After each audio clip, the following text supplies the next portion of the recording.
Guys, I'm glad that you could join me on this momentous occasion because the Wyatt family have found their third member, and his name is Braun Strongman. Very interesting name. I don't know how I feel about it yet. I don't know how I feel about him yet. I just don't know how I feel about any of it because so far so good. I'm gonna go that far and say so far so good. I don't think he's terrible. I like what they're doing. I like the idea of this brute. I think he adds a layer to the Wyatt family. I know in an earlier episode, before they even knew who the member was going to be, when it was just a rumor that they were going to add somebody, I remember I talked about Adam Rose. I think I even said Bull Dempsey at one point. I think this guy fits perfectly. I think he fits the dynamic that I talked about in that episode, where I said they need to find somebody that can not only benefit from being in the Wyatt family, but fits the mold. This guy does both things. You know, he's kind of an unknown for most people. You know, I watch NXT, and I vaguely remembered him, but I wasn't exactly sure who he was. I know he was on NXT a few times. I don't think it was that much because I don't really remember him. So he can benefit from getting that spotlight because now he's getting notoriety. People are talking about him. That's very important. So now he's getting that spotlight. And if you look at the guy, he fits. He looks just like every other guy you would expect to be hanging out with a guy like Bray Wyatt. Perfect. He has that mindless brute mentality.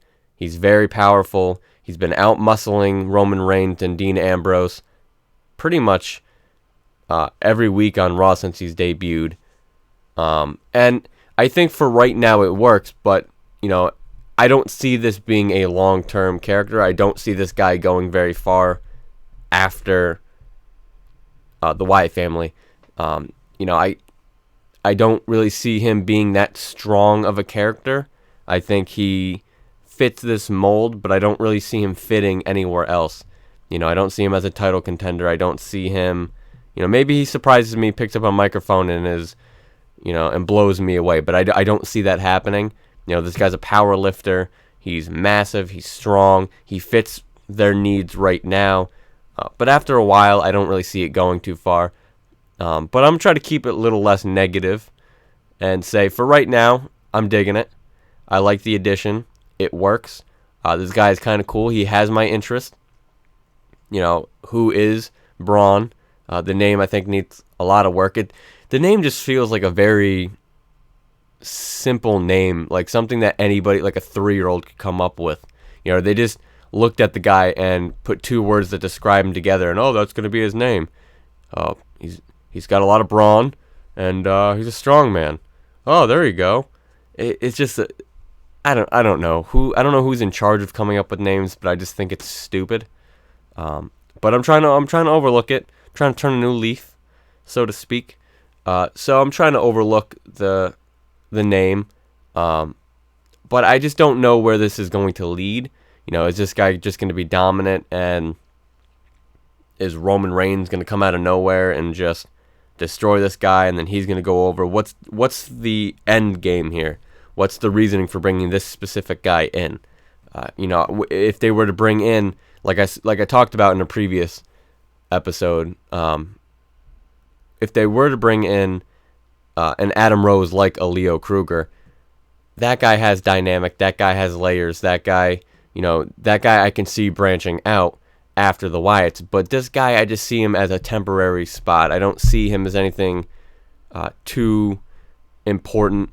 Maybe they bring back Eric Rowan at some point. I don't know if he's still injured or what the deal is with that.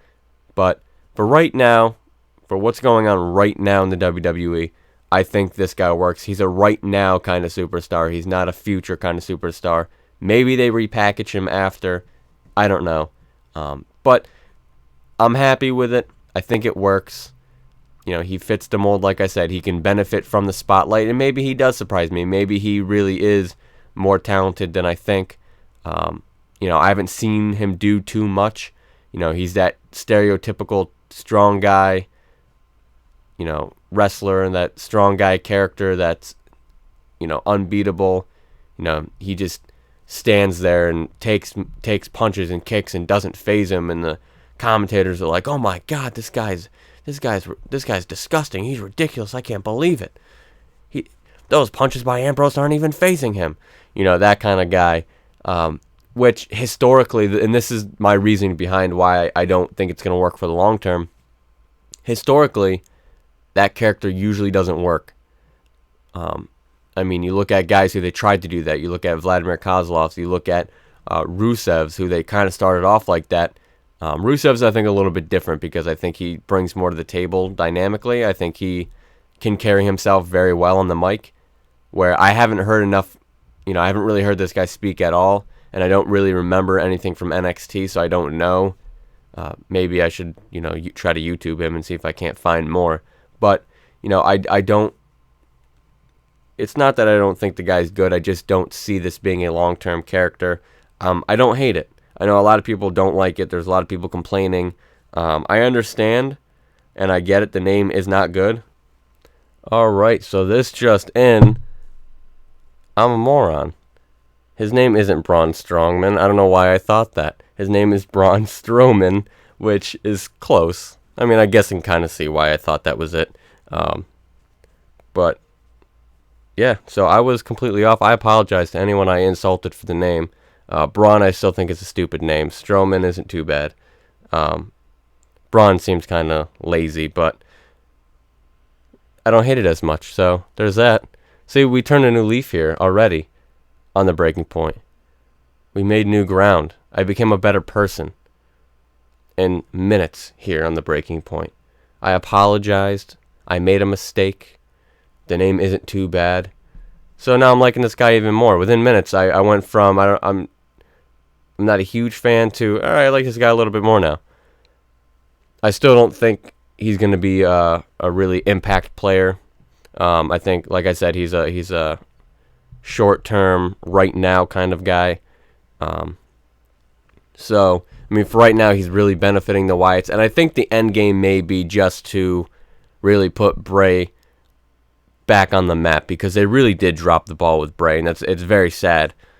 Because he has so much potential. This guy can do so much. When he speaks on the mic, you have to listen. That's a talent. You have to exploit that talent. You can't just let it go by. If years down the road they're looking back and they had this guy who's so talented, comes from a third generation wrestling family, and they did nothing with him, they're going to be kicking themselves. You have this guy right now. Exploit his talents. Use him, because that's what he's there for. Guy, he just comes off so realistic. He's so believable when he speaks that you just can't help but listen. Even when it makes no sense, at least for me, even when it makes no sense, I'm still glued to the TV. I can leave scratching my head trying to figure out what the hell he just said, but I was glued. And for that minute and a half, 2 minutes that he cut a promo, I believed everything he was saying, even though I didn't understand it. That's talent.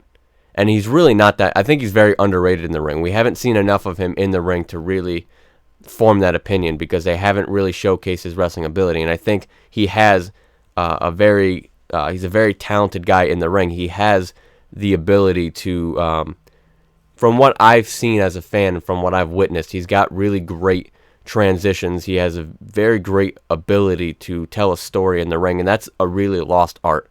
You don't see too many people be able to do that. And he was really great down at NXT.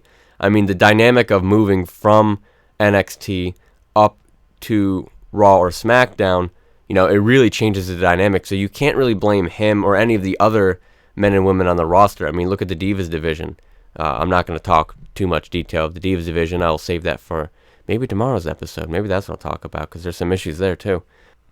But you can't really blame the superstars themselves, because if you look at the Divas division, and like I said, I'll talk about this probably tomorrow morning. Maybe I'll wake up and do a Divas podcast. But, if you look at the Divas division, you have Charlotte, Becky, Sasha, you have all these Paige, you have all these very talented divas, and that are coming down from the women's division, which is what it should be called. But I'll say that for another day. They're coming from the NXT division where they're having 5-star matches, and then you move them up to the main roster, and the matches are nothing to really write home about.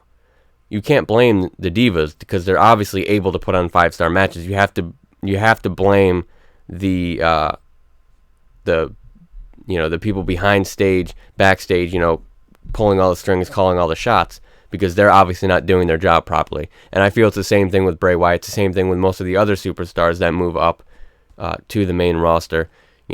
Bray hasn't had a fair chance. I mean, his pretty much his biggest rivalry was against, it was against Cena, but I mean, the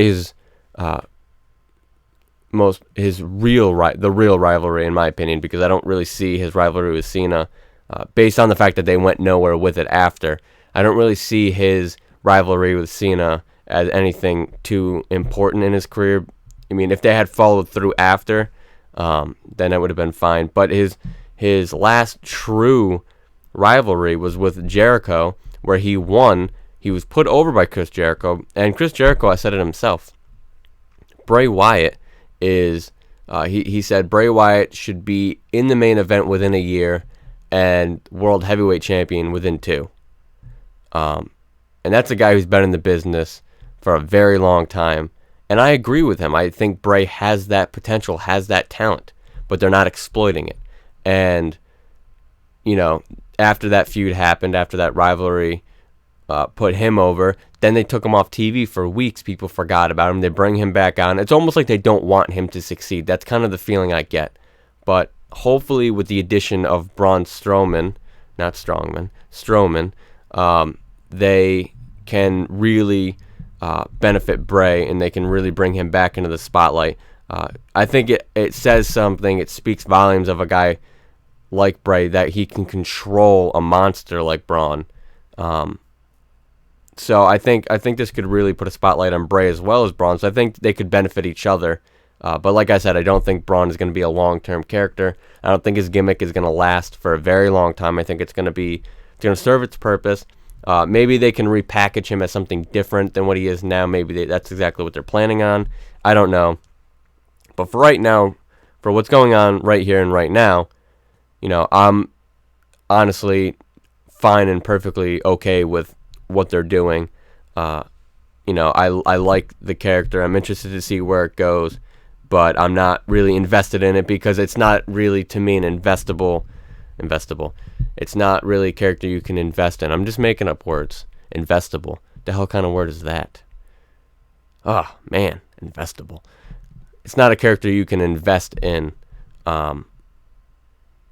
for the long term, and that's fine, because there are characters that have to serve that purpose, that have to be there just to be there to really fill that gap, and this guy does a good job at it. He fills that void. They needed a new member.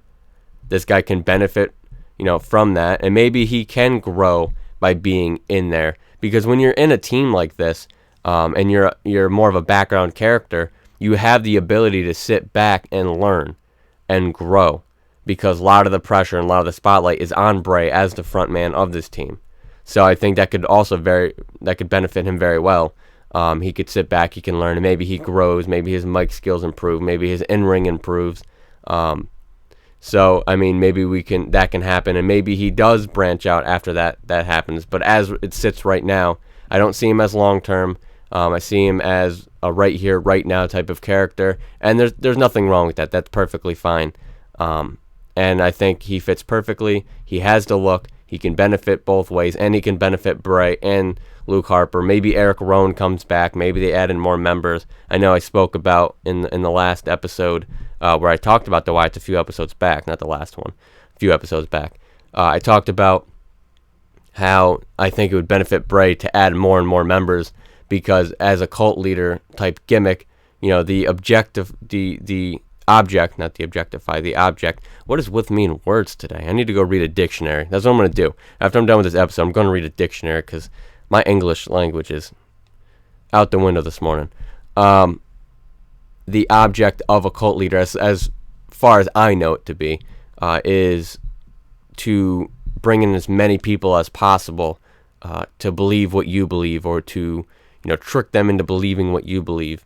And I think it could benefit Bray and make him look like this really powerful figure if he has more people under his control. So I think they need to add more people. I think Braun Strowman is a good choice, and I would like to see where they go. Maybe, like I said, Eric Rowan comes back. I mentioned before in the previous episode that Mika, their sister, Bray and Bo's sister, is down at the Performance Center right now training up. Maybe eventually she comes on as one of the first female Wyatt members. Who knows? I think it could be good, but I'm interested to see where they go. So for right now, Braun Strowman gets 2 thumbs up. But maybe I put out another episode in the future where I'm giving him 2 thumbs down. I don't know. My opinion could change. Right now, so far so good. Can't really complain. I'm liking it. And speaking of liking it, you like that segue? Speaking of liking it, make sure to like, share, and subscribe to The Breaking Point. Make sure you come back here tomorrow morning, same time, same place. You should know the drill by now. Tomorrow morning, same time, same place. And as always, consider the point broken.